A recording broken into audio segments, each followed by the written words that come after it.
Good morning and welcome. I'm Krisa with the Graham Chamber of Commerce, and this morning we have Dawn and Cathy with the Graham Crisis Center to talk to us a little bit about the Crisis Center and about the pandemic and how those two are related and kind of what they're doing to keep everybody safe and healthy through all of this. So I am going to start by, Dawn, can you just give us kind of a rundown or an update on kind of the overall mission of the Graham Crisis Center and the food pantry? Sure. Our mission statement is that we're a community supported organization dedicated to providing the emergency food and shelter and clothing and professional counseling for anybody in Graham or the surrounding area. And they don't have to worry about inability to pay because nothing that we do has a fee attached to it. But the bottom line to it is we desire to assist people who are in crisis as they attempt to become more stable and self-sufficient. And if you can accomplish that, you've done something for people. So that's what we do generally. As far as what we're involved in, for example, with the food bank. Food bank gets a lot of attention now, and it does every time that there's a crisis of any sort. That's one of the first things that people think of. And so they will be giving more frequently to the food bank. The things we put in place there that I think are really important for the community to understand are that we have been able to avoid human to human contact between our food bank workers and those who are coming to get food. And it's not that difficult of a process if you think through it. And it's worked out really good for us. And one of the things that has allowed us to do is it's given our volunteers a real feeling that that's a safe place for them. And consequently, in these last 5-6 weeks, we've only had 2 volunteers that had to ask to be replaced, and that was either because they were older and at risk, and one who was the caregiver for someone who was older and at risk. So, these are our local heroes in Graham, Texas. Among all the others, they have really stepped up. Tell you a little bit now just about the Crisis Center itself, and obviously that's the old red building in the square that's invisible to so many people. They could live here all their life and not know it was there. But that's where my office is. That's where I do the counseling and also our veterans program, which that's where we help people out with utility assistance when they're at risk of having their utilities turned off. And we're kind of the clearinghouse of a network that involves a number of churches who also do that type of work. And so if someone comes to the church and wants help with that, the first thing church will ask is, have you been to the Crisis Center and talked to Tom? So we work together. None of us can do everything that needs to be done individually on a utility bill, for example, but between us, we can usually get that done. And then, of course, we're shelter there, and our first priority is to battered women and their children. Then behind that is other women with children, not necessarily battered, but in need of emergency shelter. And then the third priority would just be single women who are in need of emergency shelter who don't have children. And the things that are important about that is that we're an emergency shelter for one thing, but we are also a rather short-term shelter at this point. That's one of the things that we hope we can expand when we get into the new building, to where we can allow people to stay with us longer. Typically, about a week is what we average with people. But if we've got the space and they're doing the things they need to be doing to move themselves forward, we've got flexibility with that too. And some people are there significantly longer than that. So we're we're doing a lot of different things, and there's always something in motion, and some of these things connect together. People that need help with food, for example, they're probably at some point going to need help with utilities. So that's where the benevolence part comes in. But it's also a place where we connect with other agencies in town, like Virginia's House. Families that they work with frequently come to get other services from us. So one of the great things about Graham, Texas is we've got good networks like that. And that's one of the first things I noticed when I came to town, because where I came from, that did not happen. So that's something that I really do enjoy. Um, Real quickly, funding, where that comes from, that's changed quite a bit over the years. Um, we've always had consistent groups like churches that contribute. In fact, it was churches through the Ministerial Alliance in 1972 that started all of what is the Crisis Center today. And churches have always been a vital part of that. And so they not only contribute financially, but at the food bank, that's totally run by churches. And we've got 6 different churches at this point in time that provide teams to go in there and work on the days we're open. So they give of themselves as well as money. We get financial assistance from generous individuals. We get it from, local organizations, Rotary, Lions, Kiwanis, businesses. It's from a lot of different sources. But the thing that we're realizing is we're going to have to go after grant money, and there are a lot of private foundations out there that would be a source of that. We don't desire to go after state and federal funding. That opens up a lot of problems, and there's adequate money out there in the private sector. And so that's something we're going to be pursuing, and that's why Cathy's here. So. Great.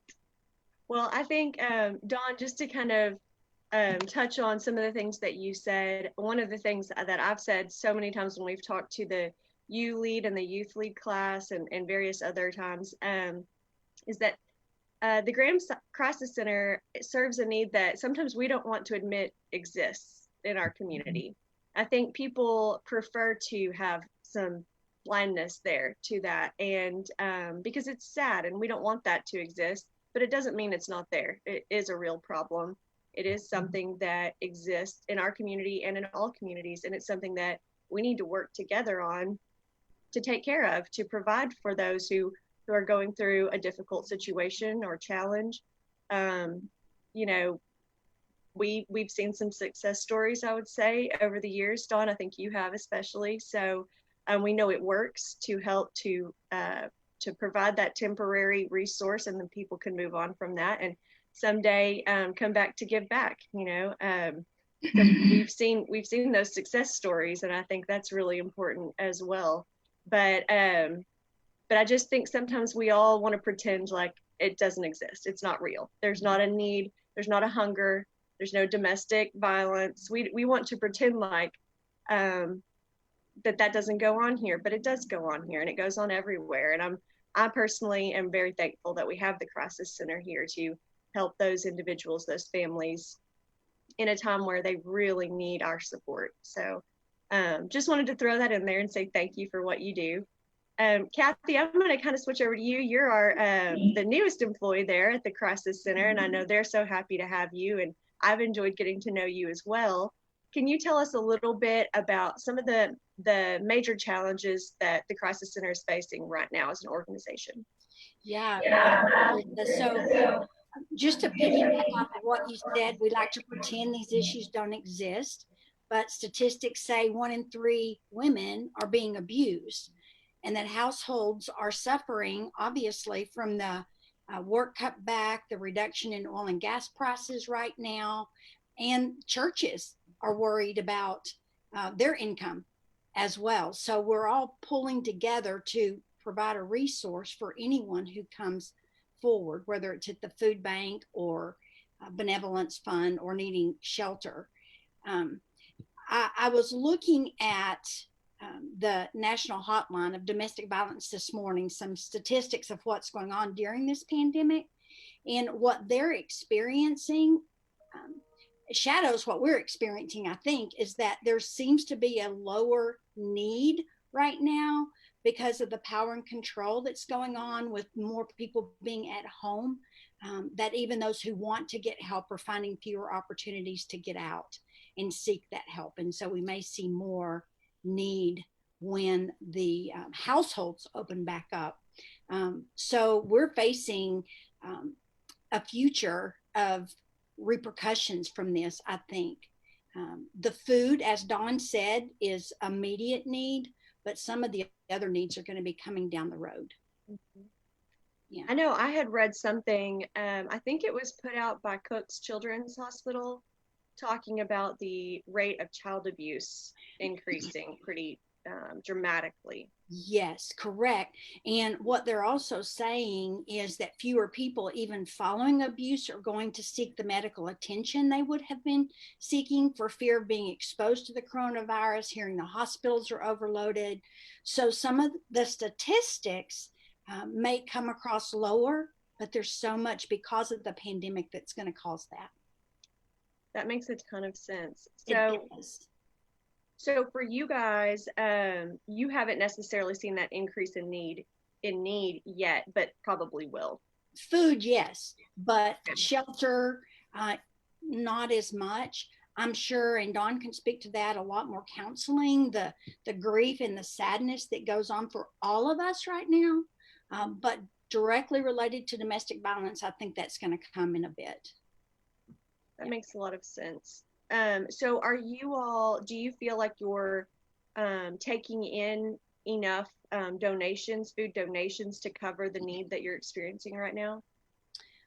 I'll let Dawn speak to that as far as the food bank goes. I think for overall donations, there's never enough. The need's going to rise for utility bills, all of those things. But I know we've had some tremendous donors recently toward the food bank, right, Dawn? Right. Do you want me to speak to that now? You can speak to that. Mm-hmm. The food bank, like I said before, that's what people think of as soon as there's a crisis. I guess that says a lot about us as human beings. We got to make sure we've got a food supply. Number one priority. And we have been fortunate up to this point. And actually, our numbers of people come to the food bank are down during this crisis at this point.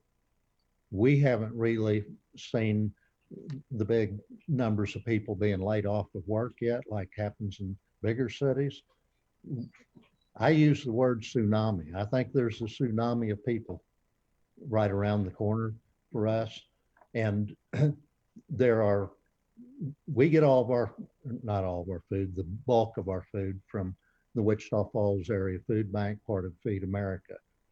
And we've seen on TV in Wichita Falls, for example, that they're struggling a little bit. Well, that's bad news when you're out here in these rural communities, and they're helping 160 agencies with food. We happen to be one of the largest ones, but there's some. I think one of the things that is refreshing and people need to know about is there are a lot of good things happening out there that nobody knows about. You know, there's a donor that has appeared out of nowhere that decided the 1st of April they were going to pay the food bill for all of those 160 agencies served by Wichita Falls. Wow. Just for the Graham Food Pantry, so far in April, that saved us over $2,500. So that's a great thing. And other people are stepping up and bringing food to us, or money. And money really is the thing that's best for us, because we buy food at 19 cents a pound. And you can't go to the grocery store and do that. So it really is much better for us to have the cash. Mm-hmm. And I do remember you saying that before also, and I'm glad you brought it up, because I think it's important to let people know that while, there's this there's this feeling you get when you're able to donate a tangible item, you know, and so I think that's a natural desire, is that people want to go buy some food at United and go drop it off at the food bank as a donation. And I'm not saying that you wouldn't accept that. I'm assuming probably, depending on the type of food and so on and so forth, you probably would. But you can make that go a lot further if you get that donation in the form of cash, where you can go and purchase that food. And I think that's important to let people know, because it, you know, sometimes writing a check doesn't feel the same as giving food. It, you know, there's a feeling there where it's, when it's something tangible, it feels better. You know, I don't know why. I'm not a psychologist by any means. But I think people can rest assured that when they're donating money, they're actually doing more with that money. So I think that's a really good point. What about, Dawn? So you've talked a little bit about this on long-term impact, but for the crisis center, what about the long-term as far as the shelter ability goes? Do you think you're going to see an increase there, or an increase in need, and how does that impact the crisis center? I think we will see an increase. What I'm anticipating, and Cathy addressed the difficulty that this being confined to home presents for a battered woman. She doesn't have very many ways she can exit that at this point in time.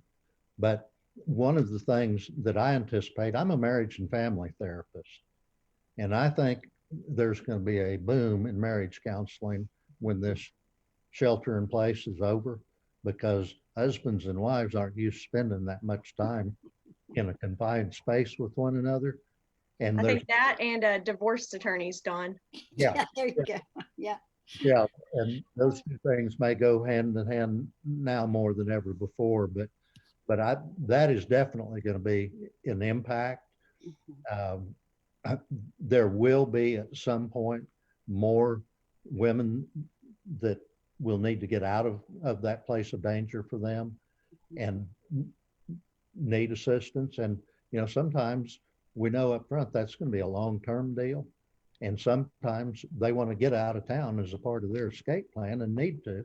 So then we involve other shelters, and, you know, there's times that we move people back and forth. It's a very unpredictable network, but I think it's very easy to see that all the factors are falling, unfortunately, at the same time. It's kind of like the perfect storm: unemployment, being confined, worries about the coronavirus. That's a lot of stuff hitting people at once. And it's going to be difficult to deal with if this doesn't end pretty quickly.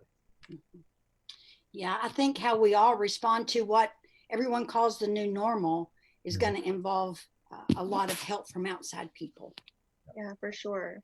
And I'm assuming, and you know, you correct me if I'm wrong, but I'm assuming that there's also kind of a perfect storm going on when it comes to the funding, with the oil prices being so unbelievably low. And then, of course, the pandemic, and you've got people whose businesses aren't making as much money. You've got people who are being laid off, you know, or will be laid off. And so I'm assuming you've kind of got two perfect storms where your need is going to grow, given that perfect storm. And then at the same time, you've got this perfect storm of a very possible decrease in donors or donations. Yeah. So I think I would add that the third level of the church support and where they stand right now. So it truly is a perfect storm of unknown. I know my former boss at the company I used to work for was a previous city manager, and one of the things he used to say is that for a city, when there's an economic a challenge or difficult time, you know, so on and so forth, there's actually increased need on behalf of the city. And so you've got kind of this opposite parallel or dynamic going on, because when people aren't bringing in as much income, they utilize those public services a lot more often, like the library and the parks and things like that. And you've got service, you know, on the service side from the city, you've got an increased demand. And so it's a really interesting dynamic, so to speak. And I think you guys are kind of in that, not a city, but you kind of have that similar dynamic where when people are not doing as well financially as a whole, you're going to see an increase in need. And that's a double whammy in a way. And a decrease in Not to be the giving. bearer of, not to be the pessimistic person, over here, but I just want to get that message out so people know to support. Just to remember, and such a little bit helps. Moving into how someone could help, one of the programs that was started recently is 1,000 Partners. And on our website, grahamcrisiscenter.org, people can go there and make an ongoing monthly contribution of, say, $15. If we had 1,000 people do that, which is why we call it 1,000 Partners, that would meet our budget on a monthly basis and over the course of the year. And it's just so little from a lot of people, but we should be able to do that in a city of 9,000 people, to have 1,000 people who would just give $15 a month, just this recurring payment, or they can go on and give a bigger amount for sure. But everyone can help just a little bit if they would. Yeah, for sure. And I think that is our social responsibility, is to help when we are able and then receive help when we need it. And so I hope that people get that message, that this is, and when we spread it out like that and we all help a little bit, we can come together as a community and meet this need for sure. Correct. Yeah. And there's also going to be, some people may be familiar with the Giving Tuesday that happens in November annually for nonprofits. But in response to this pandemic, they're doing another National Giving Tuesday, May 5th. On Cinco de Mayo. So we'll be putting that out there as well for people to be able to give, because when you give on that day, then there's matching funds. Awesome. Yeah. Excellent. Well, I'm going to allow a moment for anybody to ask questions who's watching with us right now on Facebook. But in the meantime, I'm going to ask a question that I am sure is coming from myself or someone else, because as you know, it's kind of one of the hot topics out there right now. But what is the status of the new building? You want me to answer that? Yes. Okay. We went out for bids, and it came in a lot higher than what we anticipated. So we are going to negotiate some modifications to that. There's always a book of specifications on a big product or project like this that specifies right down nearly to the screws that are used what is supposed to be bid on. But a lot of that stuff, we can use something different and save money. So we're trying to get that whittled down. And worst case scenario, if that price is just going to be out of our reach to do everything at one time, then we might do the inside and wait on the outside. We'd paint it, but we wouldn't do the rest of what we were going to do. But even if we had to cut back part of the inside, that's workable and that's manageable. But we won't know that until we get the bottom line price that building can be built for. And so ongoing negotiation is a good way to put that now. I think in the called value engineering in the construction trades. I was not familiar with that term, but I am now. But that is something that is still going. And, we were fortunate to be blessed with some really solid donors that put up a lot for us to be able to get this started. So we raise more, but I'm optimistic Graham will come through like Graham does come through. For sure. Yes. I'm sorry, Krisa, go ahead. Nope, you're good. Go. I was going to say, and I think it really sets a psychological state of the moving into something new and the increase in services that is going to be coming, that we are rising to that need as we can financially. For sure. Yeah. And I think in case people don't realize, and you know, I'm going to put this out there, but the building you're currently using really just, it's not going to be able to keep providing the need long term. No. Is that fair? That was probably fair 25 years ago. Yeah. I think one of the issues that we're running into that have to be addressed is that it's just not ADA compliant in any way. All the guest rooms are on the second or third floor. The bathroom is not handicap in any way, and it really limits and will continue to limit who we can serve in the future.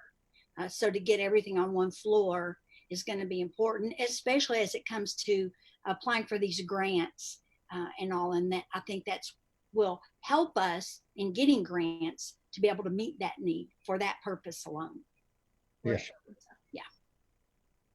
And I think that you want a place where when someone is in a really bad situation, and I think a lot of times there are, I don't want to say stereotypes, but maybe that is the right word, in our own heads where we think maybe that occurs when there's a poverty situation, et cetera, but that's not always the case. No. Is that correct? I mean, this is not limited to any status, class, race, anything else. There's no way to define that as an actual stereotype. And so I think when people do come to the crisis center to seek help, I think the whole community would want them to feel very welcome and want them to feel very comfortable there because they're coming to get help. And I think it is important to have a place where somebody can feel safe, can feel comfortable.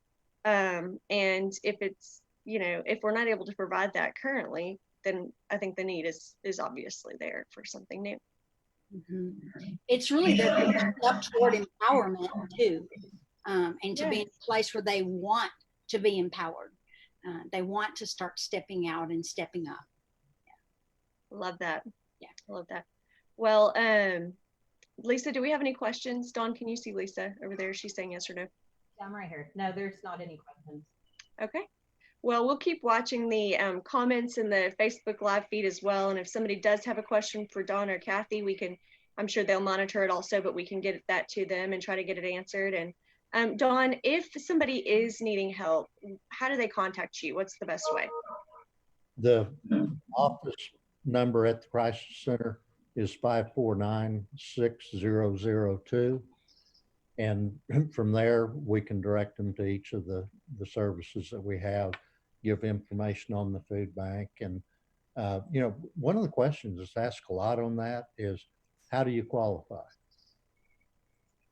My answer to that is simple.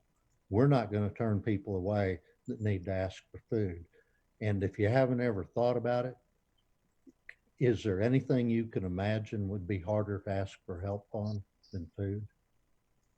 And so we don't want people to feel bad about that in any way, shape, or form. And we're dealing now with some people that have never had to ask for help. So we want them to know that we're there, and we're open on Tuesdays and Thursdays at 601 Indiana. And it's 10 a.m. to noon and 1 to 3 in the afternoon. And we're doing everything we can on our end to keep that food supply up. And I need to put a plug in for local people that have a bigger impact than anyone in the community probably knows. Walmart and United give a tremendous amount of food. We send a man with a trailer to Walmart 3 days a week and United twice a week to pick up donations from there. So it's not just get food from Wichita Falls. We're getting a lot of food from local sources, and they're strained right now too because of the coronavirus. But that's always been a strong thing for us, and we look forward to be in the future as well. The other services we provide, we can direct people on how to do that if they'll just simply call 549-6002. Right. Or they can reach out on Facebook as well. I monitor that. And then I'll direct them to Dawn for the help. If they just, have a general question, they can go through Facebook too. Excellent. Well, I think we all need help sometimes, and I don't think there's ever shame in asking when you do need help. And I certainly know these two individuals have no judgment on anyone when they do ask for help. So if there's anyone out there watching this and they do need help, whether that be food or counseling services or a place to go that is safe, I think I would encourage you to reach out, see what your resources are, talk to Cathy and or Dawn. We're so fortunate to have both of you in this community and to have the Graham Crisis Center. Thank you for what you do. And if there's anything that we can do as the Chamber of Commerce, we want to know as well. So just keep us posted, please. Will do. Thank y'all so much. Giving us this opportunity. Absolutely. Thank you. Talk to you soon. Bye.